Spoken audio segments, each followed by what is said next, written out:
안녕하세요. 경희대학교 물리학과 1학번 최한별입니다. 제가 학부연구생 하면서 진행했던 연구 관련하여 말씀드리겠습니다.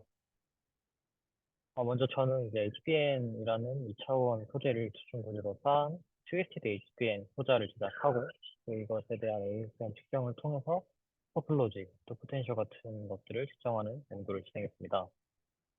먼저 그 초록에 관련돼서 말씀드리겠습니다. 2차원 물질 같은 경우에는 이제 그 차세대 소자의 소재로서 많은 각성을 받고 있습니다. 들이 가지는 정기적인 특성이나 또 일부 물질의 경우 절연성 등의 이유로 좀 차세대 소자에 적응할 수 있겠다 하는 식으로 연구가 많이 진행되고 있는 시점입니다.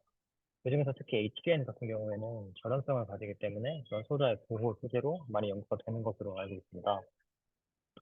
제 연구에서는 이 HBN을 두 친구들로 쌓아서 어떤 트위스티드 HBN 소자를 만들고 그다음에 이 소자에 대한 ASM 특성을 통해서 정교성을 파악하는 연구를 진행했습니다. 이 연구를 위해 필요한 배경 지식은 다음과 같습니다. 먼저 첫 번째 나와 있는 그림이 제가 만든 트위스티드 HBN 소자의 모식도입니다.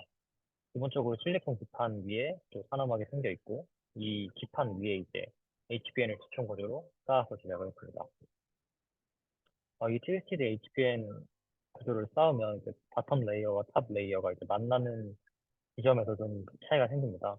이 점을 이제 AA, 뭐 AB, BA 이런 세 가지 종류로 이제 구분하여 부르곤 합니다. 이 각각 만나는 지점마다 발생하는 포텐셜 차이에 의해서 삼각형 모양의 누아래 패턴이 생기게 됩니다. 세 번째 그림 같은 경우에는 AFM 측정입니다. 다음과 같이 만들어진 소자의 위 아래 어떤 포텐셜 차이를 줘가지고 어떤 식의 데이터가 나타났는지 그것을 이미지화 해주는 것이 이제 AFM 측정이라고 생각하시면 될 것 같습니다. 제가 소자를 제작한 방법은 다음과 같습니다. 먼저 노벨상을 수상하기도 했던 그 그래핀을 방리하는 방법과 비슷합니다. 테이프를 통해서 HBN 벌크 상태로 존재하는 이 HBN을 모노레이어 또는 좀 최대한 얇은 10나노미터 정도의 샘플로 방리를 합니다. 그 다음에 이를 실리콘 기판에 옮기고 솜경을 통해서 적절한 샘플을 찾습니다. 저 같은 경우에는 이 샘플에 조금 크랙이 가 있어서 일부분을 떼어내서 나머지 부분에 얹기 좋은 그러한 구조를 찾았습니다. 그 다음에 이제 이 소자의 일부를 들어올리는 방법에 대해서 말씀을 드릴 건데, 바로 PC 필름과 PDMS 돔을 활용한 방법을 사용했습니다. PDMS 돔 위에 PC 필름을 녹여 붙여서 이를 통해서 HBN 샘플 일부를 들어올리는 방식입니다. 이런 식으로 소자가 제작이 된 다음에는 어닐링이라는 과정을 거쳤는데, 이 부분은 이제 고온 진공 조건에서 어떤 수자의 500도 정도의 온도에서 1시간 정도 가해주는 겁니다. 이를 통해서 수자의 오염도를 좀 향상시키고 정기적인 물성을 좀 좋게 만들었습니다. 그 다음으로 이제 EFM 측정을 진행했습니다. 실험 결과입니다. 실험 결과가 그렇게 많지는 않습니다. 제가 이 연구 방법에 좀 익숙해지고 그다음에 AFM 측정을 숙달 하는 과정과 병행해서 진행을 했기 때문에 만들어진 숫자가 많지는 않지만 방법론적인 부분 및 AFM 측정을 학부형에서 좀 배웠다는 그런 측면에서 봐주시면 감사하겠습니다. 정보가 다음과 같이 나와 있습니다. 총 5개의 숫자고 바텀 레이어와 탑 레이어가 어느 정도 두께인지가 출력이 되어 있습니다. 출력이 안 된 데이터의 경우에는 그 층이 좀 워낙 여러 개이거나 오염도 때문에 정확한 두께를 찾기 좀 힘든 경우라고 생각하시면 될 것 같습니다. 그 다음으로 나와 있는 것들이 이제 50배 과학 이미지와 그다음에 CFFM을 찍었을 때 나오는 토포로지 및 포텐셜 이미지입니다. 5개의 수자 중에 총 2개의 수자에서 특정 삼각형 무늬가 발현이 됐습니다. 이게 부활의 패턴이라고 말씀을 드렸었는데 PHBN1 및 2 수자에서 발생한 그런 포텐셜 데이터를 조금 더 확대해서 보여드리고 있습니다. 이런 식으로 조금 불규칙한 삼각형들이 무늬를 나타내면서 포텐셜 데이터에 나타났습니다.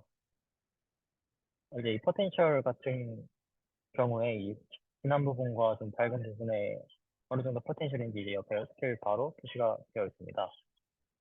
어떤 동일한 조건에서 사실 수자를 모두 제작을 했는데 특정 수자에서는 무한의 패턴이 나타났고 특정 수자에서 나타나지 않았습니다. 이 부분에 대해서는 아마 그 디플린 각도가 좀 작고 그다음에 소자의 오염도가 좀 적은 물질에 대해서 패턴이 나타난 것으로 좀 예상을 하고 있습니다. 이 부분에 대해서는 조금 더 많은 숫자를 만들어보면서 확인을 해봐야 되죠. 디스커션 관련돼서 간단하게만 말씀을 드리겠습니다. 이제 이 AFM을 통해서 좀 토폴로지 및 포텐셜들을 좀 찍어보면서 소자가 어떤 물성을 가지는지 좀 파악을 해봤습니다. 어, 이 HPN 자체가 워낙 많은 각광을 받고 있는 소재이기도 하고 또 차세대 소자 제작에 있어서 매우 중요한 물질이기 때문에 이런 측면에 있어서 HBN 같은 것들을 다뤄보면서 소자를 제작한 경험이 좀 의미가 있다라고 생각을 했습니다. 추가로 이제 이 관련해서 무아래 패턴 쪽에다가 좀 레이저를 조사를 해서 PL 측정을 통해서 어떤 파장대에 좀 빛을 뭐 흡수 또는 방출하는지 이런 것들을 좀 알아볼 수 있을 것 같습니다. 제가 준비한 연구는 여기까지입니다. 연구 내용이 적긴 하지만 좀 이런 방법론을 익히고 그다음에 측정 방법을 좀 익히는 부분에서 연구가 주로 진행되었다고 봐주시면 감사하겠습니다. 여기서 마치겠습니다. 감사합니다.